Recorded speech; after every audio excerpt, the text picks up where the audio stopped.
You can have the best laid plans, the best crew, and the cleanest schedule, and one change order can shake the whole thing like an earthquake. Suddenly, the walls don't line up, the budget cracks open, and you're scrambling just to keep the project standing.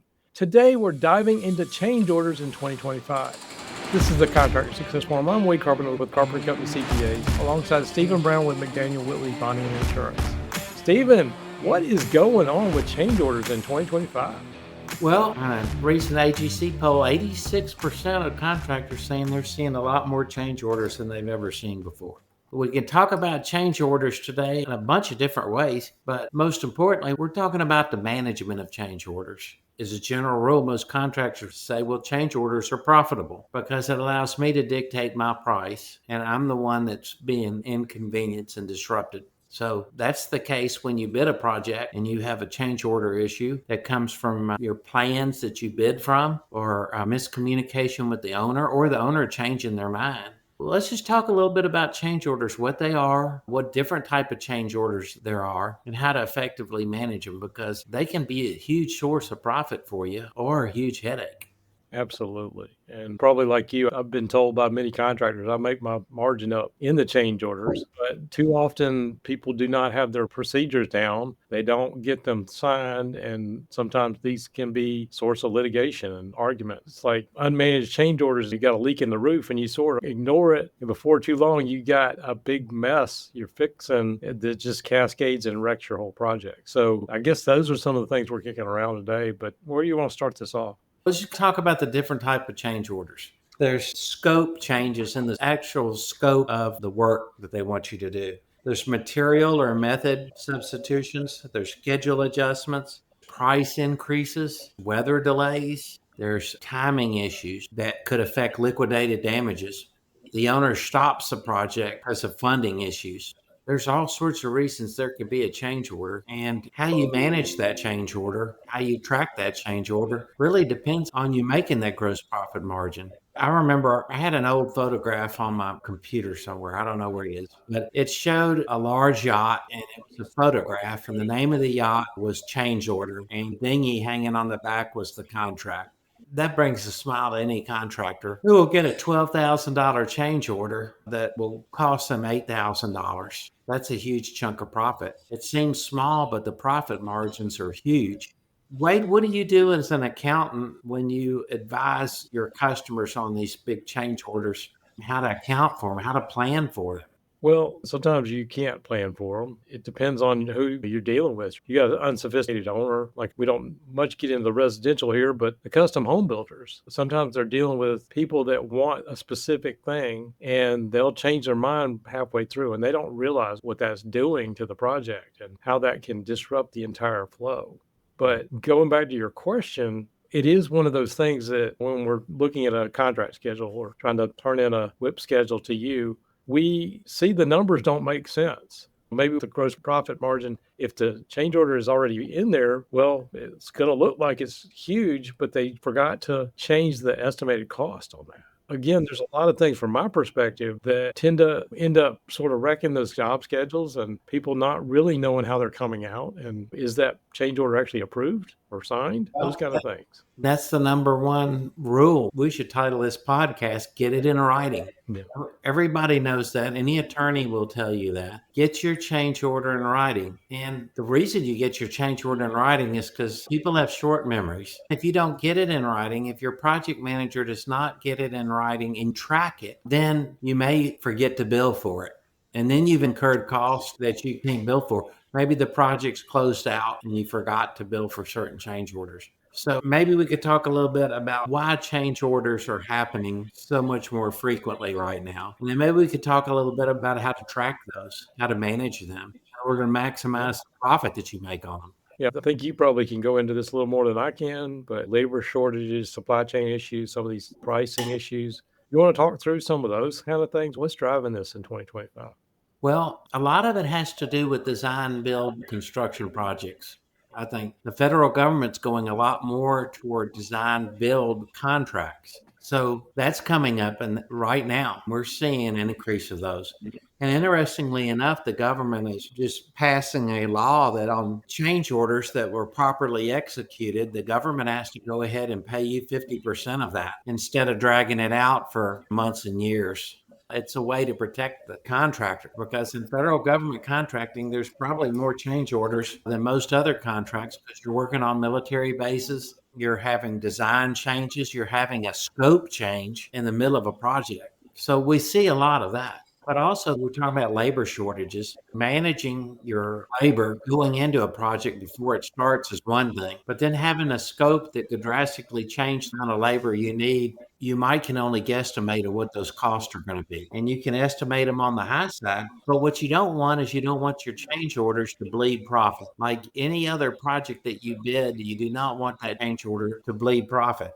And then you've got supply chain issues. Since we're doing business on a worldwide basis, a lot of people are ordering materials and supplies all over the world. So tariffs affect that and availability affect that. So that's another issue. Then the prices, we talked about the tariffs raising prices, but then we talk a little bit about one of the methodologies of controlling change orders, what you put in your contract about price escalation, force majeure language in your contract can help protect you from these fluctuations. We talk about that. But I guess mainly I wanted to talk about best practices of what we can do to manage change orders more effectively. Yeah, I know part of the thought here is it can, even though you may make some extra margin on it, it can actually wreck your job and say, okay, well, we're going to extend this concrete pad out or whatever, and you got the staff for something, but now the job is doubled. Well, maybe you don't have the people for that, or you got a crew and you don't have the labor to actually finish out the job, like a concrete pour or something like that. So there's a lot of things that go into it. If you're ordering from these different countries and you can't get because of, say, Ukraine or whatever, with some war issues or whatever, we've seen some of that in some of our clients. So anyway, let's talk about the best practices. What can we do to mitigate some of the madness that goes into dealing with change orders? A lot of it, I believe, has to do with communication. We've talked before about the communication process of getting something built. An owner expresses what his or her needs are for a construction project, and they discuss that with an architect who asks a lot of questions to try to get that building to function exactly the way that owner needs it to function. What are the priorities of this building? What is the owner like aesthetically? How much leniency does the architect have in the design phase? Then you've got the architect that's got to go before they put the plans together to get the engineers to do everything from engineering the soil to all the engineering phases of approval of the project design. Then you've got to take that to the owner, make any changes, and more importantly, you've got to freeze the process somewhere where you say no more design changes before procurement goes into place. And a lot of times that just doesn't happen. It sounds like it would, doesn't it? Sounds reasonable. But before you put it out to bid, that you got your specs done. But I see more and more job bids delayed because one of the contractors that wants to bid on the job has an incredibly important question that will affect the whole scope of the project. And it hasn't been addressed in the plans or in the specs. Yeah, I've seen that with one of my clients was telling me some stories about untrained project manager from the general contractor side, and they didn't have things done right to where they could come in and do their work. It's caused all kind of havoc with this particular job that they can't get it done. People started pointing fingers and all this stuff, and it all boiled down to a project manager really dropping the ball. And they actually ended up getting a change order because they could prove it was their fault. But again, when we get into change orders, documenting these things, I think, is part of the best practices. What else do you see? Well, the first one is, like I said, better planning. You plan better ahead of time. You invest in BIM and constructability reviews. You have pre construction walkthroughs, and then you put that design freeze in place before procurement. That's the first thing. And then you could get into what about developing your workforce to deal with these change orders? What would that look like? Well, to me, I would think you would train your project managers, whether you're a general contractor or a sub or whoever, if somebody's coming in and telling you to do something, or even training your crew. Number one, you need to document it before you just go do it on the job and then worry about it later. You need to have some procedures in place and don't have your crew just do it because the foreman said to do it from a different trade or something that doesn't know necessarily what your scope's supposed to be. Yeah, you're exactly right. And hiring more experienced project managers helps too, but constant training about dealing with change orders. Because here's the thing, you want to make your customer happy, but you don't want to do something for free. I've always seen people that get a good relationship with an owner and do repeat work for them. It's not the cost, it's how fast and perfectly they do the project. That's it, with this minimum amount of headaches involved. And so that's a huge part of your relationship. You don't want to burn bridges if you don't have to, but you also want to be real clear about the change orders when they happen so you can price them and get that added profit in it. Absolutely. It also sort of goes back to the documentation I was talking about before, too. I guess the old saying, if it's not documented, it didn't happen. And if you're trying to win a dispute without a signed change order, if you don't have it documented sometime, I actually had one in Texas the last year or so that was fighting, but they had text messages and they had actually voicemails. They have retained some of this stuff. It's not the ideal type of documentation, but at least they had some kind of documentation. But they also sort of got in trouble because they did not follow the rules. The guy said, well, we're going to figure all this out at the end, but they ended up on the losing end of that one and ended up in a lawsuit and only captured like just a small portion of what all they had put into this particular build. So again, I say the documentation is one of the key things. Yeah. You might say, my attorney tells me I've got enough documentation that I have a case. But that's the first thing the attorney's going to ask for when you want to sue someone over a change order not being paid is what documentation do you have in place?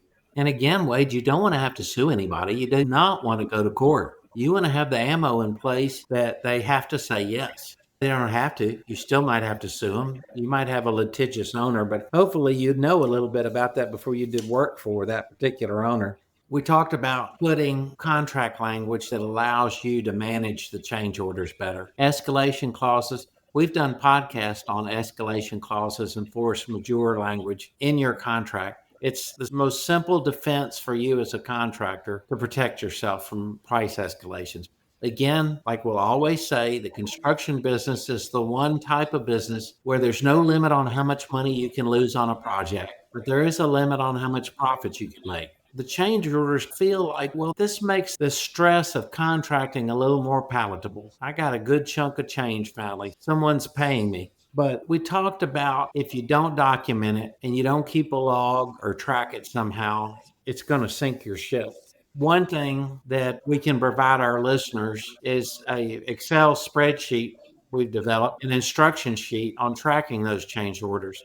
And there's drop down boxes. The instructions are pretty clear, but that's a start. You have a change order sheet on each job, and you can add to that spreadsheet at each project on there. So you can literally pull up and see where your change orders are across all your projects. Yeah, and I appreciate you putting that together. How can we get that to our listeners? Can they email you or? We can have it available, a link to our website, or they can email me at Stephen, Stephen at mcwins.com, and I'll be happy to email them a copy of it. Well, maybe we can come back to that in just a minute and remind our listeners about that. But let's just talk about for a minute, how can these change orders be profitable and not end up wrecking it? I think about change orders like you had a big meal at a nice restaurant and then they bring you the dessert, these add-ons. That's where the restaurant makes really good profit. And so how are our contractors supposed to find that dessert offered, that really high priced dessert? Well, a lot of times what I see is there's certain infrastructure type work that municipalities need, and they're using grants and government funding to get the amount of money they need for that infrastructure project. By the time it gets to bid, it may be half again or twice as much as they applied for in the grant. So the contractor's got to be willing to go in there and downsize the scope pre-bid to be in the range that they have the money to spend, and then be prepared for them to reapply to get additional funding for what they need. So a contractor's ability to help an architect or engineer scale down a project, get it in line with the owner's pricing is huge right now. Another thing, there's just certain type of projects that have more change orders than other projects. And if you want to particularly look for those type of projects, I don't think that's the way to go. I think everybody knows in their trade where change orders can be had and how to account for them. But a lot of times a project will be out of the money and they'll go to a particular bidder that they know and they'll say, let's re-engineer this after your low bidder. Let's re-engineer before we issue the contract. Those are great thoughts there. Sometimes you want to strike a balance between gouging your owner and you don't want to burn some bridges there. But I think this is one area that a lot of contractors miss. One of the things I think they miss is that, okay, well, yeah, we can just add this on and it just costs this much more materials, but it's also going to take 6 weeks to get that part in or whatever it is. And so it ends up dragging the job out. So you end up having things like equipment on the job that you rented that's costing more money. It's also maybe you're having to send the crew out there more times. And so a lot of times people don't understand how these costs can escalate from these change orders. So anyway, that's my thoughts on it. Yeah, no, you're exactly right. As a contractor, your job is to help educate the owner and the architect about change orders in the pre-construction phase. You tell them what kind of dynamics that you see as a contractor that might produce a change in the contract. That's so important in the pre-stage.